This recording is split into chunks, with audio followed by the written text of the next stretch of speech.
This video is sponsored by God of War. Click the link in the description below for even more information about Kratos and his son Atreus' adventure into the mystic world of the Norse.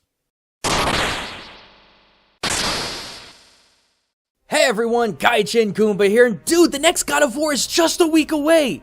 Well, of course I'm excited! This is one of the few definitive franchises that takes old pantheons from ancient culture and spins them into fascinating original stories.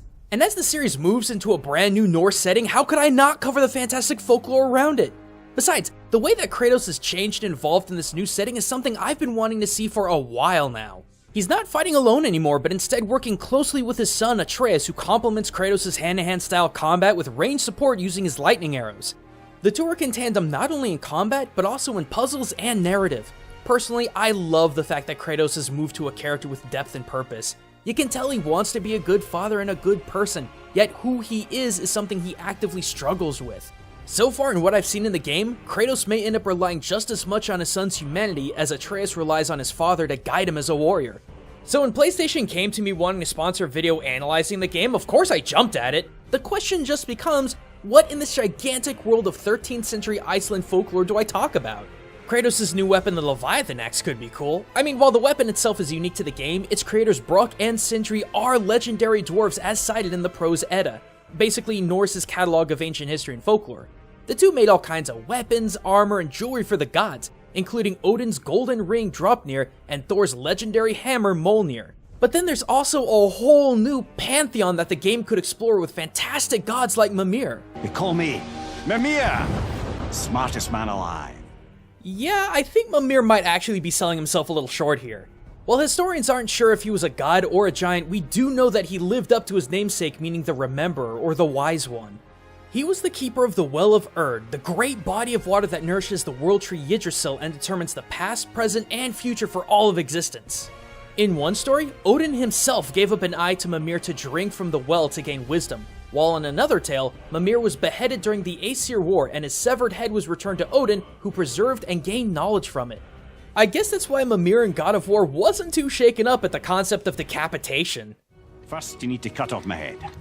Wait, what? But I think the coolest thing this game has to offer are monsters. Just like the God of War games of old, the most unique and creative aspects of the series are the endless varieties of folklore terrors Kratos has to battle his way through. And Norse has plenty of terrifying monsters to go around. Take for example the humble from that horrifying Draugr. In concept they may look like any other undead, but these guys make zombies look as threatening as a 2-month-old steak left out in the sun. Draugr, literally meaning a Genwalker, are dark blue reanimated corpses of those who were improperly buried by Norse standards. Any body not placed to rest horizontally and feet pinned to the floor became Draugr, wreaking havoc on the living. Though God of War's Lost Pages holds a slightly different interpretation than that of the Prose Edda. But based on the Prose Edda, not only did they retain their skills and battle prowess that they had in life, but gain a whole new host of nightmarish powers. The most terrifying of which is the innate ability to grow several times their normal size, towering upwards of 14 to 20 feet tall and crushing their enemies beneath their feet, their preferred way of dispatching their foes. But that's only one of several powers. Draugr could also haunt the dreams of the living, curse them with bad luck, and even use that power to put them to death. In one example, the Grettis saga, the main protagonist Greidir fights and successfully defeats a Draugr named Glamir, but in the monster's death throes, curses Greidir with misfortune for the remainder of the tale. Finally, if you think you're safe from Draugr out at sea, you would be terribly wrong. Souls that drown at sea almost always return as an even more terrifying Draugr, half-rotting flesh and half-seaweed. Many Nords who live to a ripe old age would claim that they would see ships filled with Draugr husks sailing vessels made of their own corpses. Seems like Kratos would have his hands full with these seemingly unstoppable undead. But the Prose Edda does state a way to dispose of a Draugr. Though it takes the blood of a hero, someone of great courage and strength, and, well, Kratos has all of that in spades, so that's one requirement down. A hero would first have to decapitate the Draugr and quickly burn its body to ash. Only after dumping the ashes into the sea will the Draugr never return to life. Given that we've seen in the handfuls of fights between Kratos and the Draugr, we can actually see this happening in-game. Each fight Kratos has with a Draugr ends with it in cinders, burning to ash. Trolls are another monstrosity that Kratos and Atreus come across in their journey. However, I found it very curious that the two only did battle with a single troll in the trailer, because unlike many other European interpretations that depict trolls as being hideaway loners, Norse trolls are actually very family-oriented, dwelling together in groups of fathers, mothers, sisters, and brothers who will typically live in isolated caves or dense forests to keep them away from humanity, cause boy do they hate humanity. In fact, the prose edit actually cites a conversation with a female troll confronting and threatening a poet named Bragni Boddason in the book known as Skald Skaparmal. They call me a troll, moon of the hearth Hrungnir, wealth sucker of the giant, destroyer of the storm sun, guardian of the Nafjord, swallower of the wheel of heaven. What's a troll if not that? And Bragni would have good reason to fear these trolls, as they not only possessed insane strength, but command the elements as well. Whereas the more stupid trolls would simply uproot trees as clubs or toss boulders like a catapult, more intelligent trolls could command nature, causing earthquakes, raging thunderstorms, and hurricane-like winds.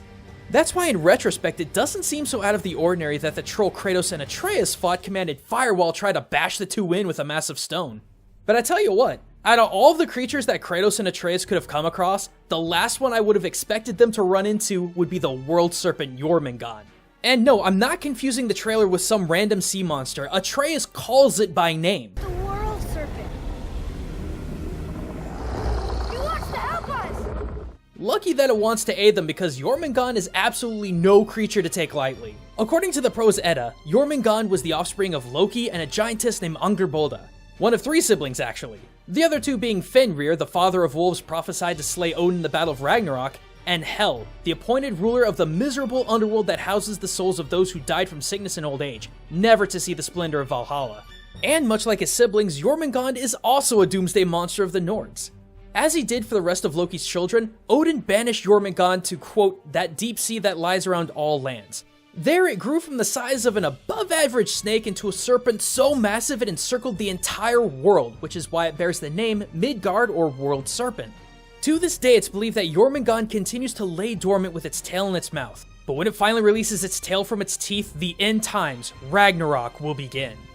As the battle between giant and god unfolds, it's foretold that Thor and Jormungand will square off in a one-on-one fight, with Thor being the victor, but will have taken no more than 9 steps away from the fight before he succumbs to Jormungand's poison. So yeah, definitely a creature you don't want to mess with. I really can't draw any hard conclusions about what we see with Jormungand interacting with Kratos and Atreus, but one thing's for certain. If whatever's happening in game really does cause Jormungand to release his tail and go to surface from above the deep sea, something big's gonna go down in the story. And that's what I think I'm really looking forward to most with this game. The story. The combat looks and feels just as good as it ever has, but watching Kratos growing as a person, as a hero, and as a father is something I've very much been looking forward to for a while now. And if God of War continues its tradition of masterfully integrating characters into ancient lore in this game, there's gonna be one heck of a saga to unfurl. But thanks for watching, everyone, and another big thanks to Sony and God of War for sponsoring this video. If you want to learn more about the game and the ancient Norse culture that it stems from, check out the link in the description. Otherwise, the game comes out April 20th, so you can see for yourself just how deep into the lore God of War goes. And as always, if you love theories about history, math, science, and even popular culture in your favorite video games, be sure to subscribe and click that bell to never miss out on our newest Game Theorist videos. But until next time, everyone, this is Gaijin Goomba.